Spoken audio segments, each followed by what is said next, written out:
What's up YouTube, Dylan here. Today we'll be showing you how to install a leveling box from Weaver's Compact Tractor Parts on our Kubota tractor.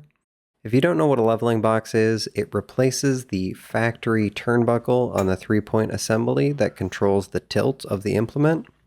From the factory, there's a nut at the top.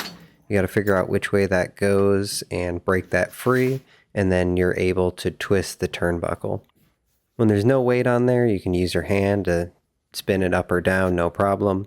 When there is weight on there, you have to use the backside of this adjustable wrench or something similar to apply some extra leverage in order to get it to crank up or down. The leveling box replaces this mechanism with a easy to turn handle to do the same thing. With shipping, we ended up paying $237. One thing to note is to measure the top pin on your 3-point. If it's 3/4 inch, they sell a bronze bushing that goes with it that bumps it up to 7/8. There's not much to the unboxing. It comes as a complete unit, but it does also include that bronze bushing that we got and a longer lower pin. The leveling box has 2 different Zerk fittings on it, but neither of them go directly onto the threads, so I go ahead and fill it up with some grease to start.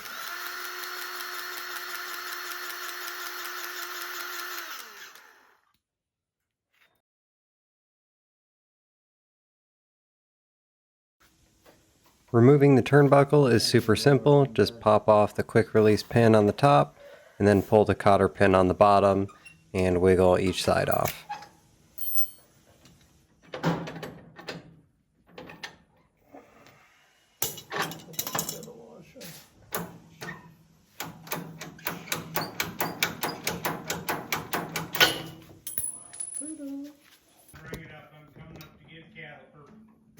Is there any sandpaper down there, Francis?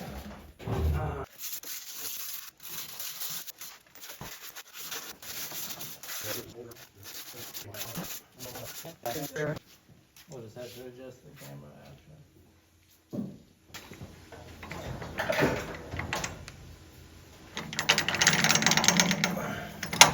There we go, a little bit of lube.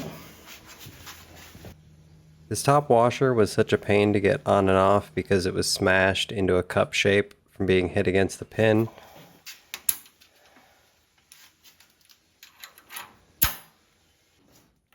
The bottom pin that they provided was longer than the factory pin, but the head on it was so small that it fell through the slot in the hole, which didn't make much sense.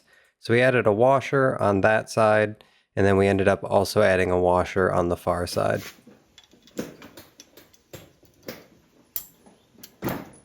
That's all there is to it. Now you got a leveling box and an easy crank handle to adjust the height instead of having to deal with that turnbuckle every time you want to make a minor adjustment. The first thing we did here is set the sway bars to the same length and then put a level on that and marked the height at which the 2 rods were level. That way we could easily reference back to level when we're out in the field.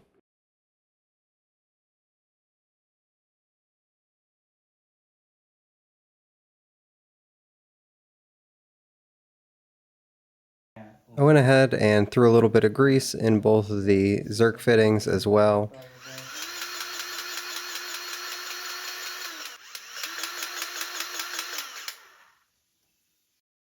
The leveling box works great on lighter implements. For something heavy like this box blade, it's a bit over 700 pounds with the extra weight on it. We have to use the rock trick. So put a rock under whichever side you want to be up into the air. Then put the 3-point all the way down onto the ground. And then you should be able to crank the handle on the leveling box and make the side that's touching the ground longer. If you need more of a tilt on your box blade, put a larger rock under one side of your implement and just keep cranking it up. I didn't mention it, but there's a little latch that controls whether the handle can spin or not. So flip that up or down to adjust.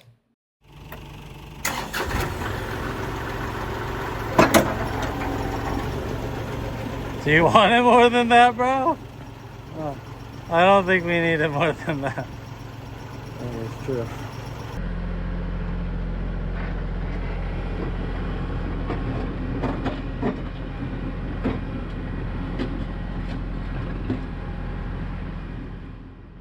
That's all for this one. We'll see you next time our equipment breaks.